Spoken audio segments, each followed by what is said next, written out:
Hello, and welcome to Read Aloud Stories with Mrs. R. I'm Mrs. Rosenthal, but a lot of kids like to call me Mrs. R. Have you ever grown an unusual plant? Have you ever grown a balloon? In the book I'm about to read, the title character does just that. The title of the book is Harvey Potter's Balloon Farm. Harvey Potter's Balloon Farm, written by Jardine Nolan, illustrated by Mark Buhner. Read with permission from HarperCollins Publishers. Harvey Potter was a very strange fellow indeed. He was a farmer, but he didn't farm like my daddy did. He farmed a genuine U.S. government-inspected balloon farm. No one knew exactly how he did it. Some folks say that it wasn't real, that it was magic. But I know what I saw, and those were real, actual balloons growing out of the plain old ground. Harvey Potter had some of the prettiest colors you'd ever want to see on a balloon. Pleasing purple, orange ray sun, yellow. There was Rip Two Shot red and jelly bean black, bloomin' blue and grassy green. He had all kinds of shapes, too. Round balloons, long ones, animal shapes, clowns with big noses and mouths. He even grew monster balloons with scary faces and great big sharp teeth in time for Halloween.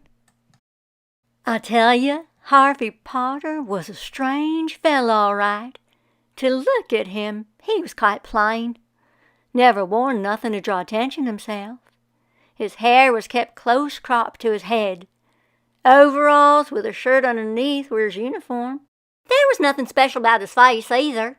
What wasn't so plain about him was the conjure stick he carried with him wherever he went.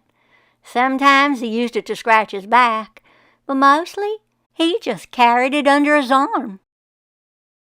It was Weasel Mayfield who called the government on him. So the government come out to Harvey Potter's balloon farm bright and early one morning. Our whole town turned out for 'em. And though nobody said what they thought, we all held our breath, hoping we could keep our balloons. We never knowed how to grow nothing but trees, maple, sycamore, pine, oak, and regular kinds of stuff like corn and okra and tomatoes. But Harvey Potter grew balloons, and no one knew what he used for seed either. Anyway, the government men were standing around in white coats and white hats and white gloves. They kept us so far back we could hardly see, but I climbed right up in the sycamore tree and saw everything. They pulled and they poked, and finally they pricked one of those plants with a pen. And what was supposed to happen did. The balloon popped. Even they couldn't argue with that. So they gave Harvey Potter the right to grow balloons. He never asked him for it, mind you, but he took it anyway, just to be polite. Let me tell you, it made everybody happy. Well, almost everybody. Weasel was sore. Now, I had quite an interest in Harvey Potter's balloon farm, and I decided I was going to get to know him. He didn't seem to mind. In fact, he let me get to know him right good.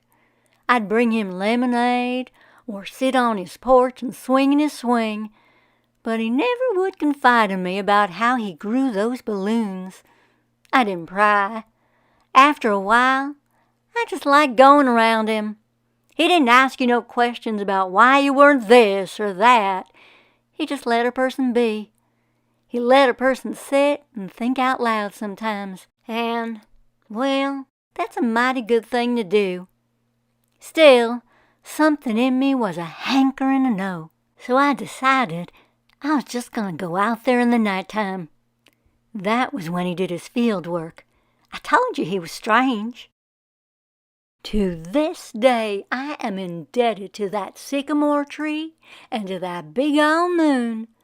It was as full as it was wide that night. I saw him the second he opened his door, plain as day. He stood there on his front porch, hands inside his pockets, looking straight ahead where the fields were. That conjure stick was under his arm. He just stood there, eyes staring straight ahead at something off yonder ways. Then he came down off that porch. Step, step, step. His steps all seemed so big and so loud. It must have been his heavy field shoes. He walked down to the field, and without a sign of warning, commenced to holler. The next thing I knew, he started dancing and prancing with that stick held out in front of him, like it was his dancing partner. Then that stick started to glow a nice orangey color and stood up directly on its own. And when it rose up into the air, Harvey Potter rose up right along with it. The two of them were making some mighty fine footwork, 6 feet or so off the ground. They were a-floating and a-bobbing. Why, it appeared as if the two of them had turned into glowing balloons themselves. Altogether, it was a very strange sight, which got even stranger. Harvey Potter dropped back down to earth, grabbed hold of that stick, and waved it round over his head. He whooped, and he hollered, and he yelled as he carried on so. Yay! Yay! I'm not ashamed to say I was a mighty scared. I would have jumped right down and run for home, but my eyes were just plain glued to Harvey Potter. Then Harvey let go of that stick, and it started to bounce and float over the field, dropping down here and there in nice neat rows. And all the while, Harvey Potter just kept a-whooping and a-screeching, "Yay! Yay! All of a sudden, that stick came to a complete halt and flew right back into his hand. That's when Harvey Potter stopped screeching. He turned around and looked directly up at that sycamore tree. I thought for sure he saw me, but I guess not, 'cause he turned back on around and went into his house and didn't come out again. I climbed down and fell off to sleep waiting. In the morning, when I woke up wet with dew and shivering cold, little bitty colored mounds were popping up all over the ground. When I ran back after supper time, they had all come up in the glory of that day's sun.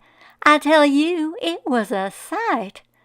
Harvey Potter saw me out there in his fields admiring his latest crop of balloons. He said I could take as many as I wanted.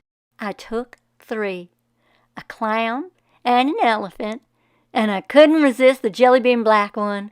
I didn't touch the monster ones, on account of they were too plain scary. Oh, those were the times. Harvey Potter went right on growing the best, prettiest balloons this side of anywhere, and we never heard a word from the government men again either. As for Weasel Mayfield, he was so riled up over the fun we were having with our balloons, he packed up and moved off to parts unknown. I remember those days well. It was the summer of '59, when I was hankering to leave home myself, to find out what the world had to offer. Harvey Potter grew me a balloon that was big enough to carry me off. That's how I landed in this place here. I never did go back home, and never did want to. This here place was just right for me. These days I farm, and I am not one to brag, but I have harvested my 32nd crop of balloons. Now, I don't grow mine the exact same way as Harvey Potter does, on account of I am not Harvey Potter. I have my own methods. Maybe I'll show you someday. Don't you wish you knew how she grew those balloons like root vegetables? I know I do. I have another question for you. What is the genre of this book? I mean, what kind of book is this? Is it fiction or nonfiction? If you guess that it's fiction, then you're right, because nonfiction means that it's real. And Harvey Potter's Balloon Farm is out of the imagination of the author, Jardine Nolan, which makes it fiction. But what kind of fiction is it? Is it realistic fiction? No, no way. Is it historical fiction? Definitely not. What about science fiction? Well, maybe. But what do you call it when what happens in the book is so fantastic that it could never happen in real life? You're right. Harvey Potter's Balloon Farm is so fantastic that it's a fantasy. I wish it weren't. Meantime, thanks so much for watching Harvey Potter's Balloon Farm at Read Aloud Stories with Mrs. R. Until next time, don't forget to read.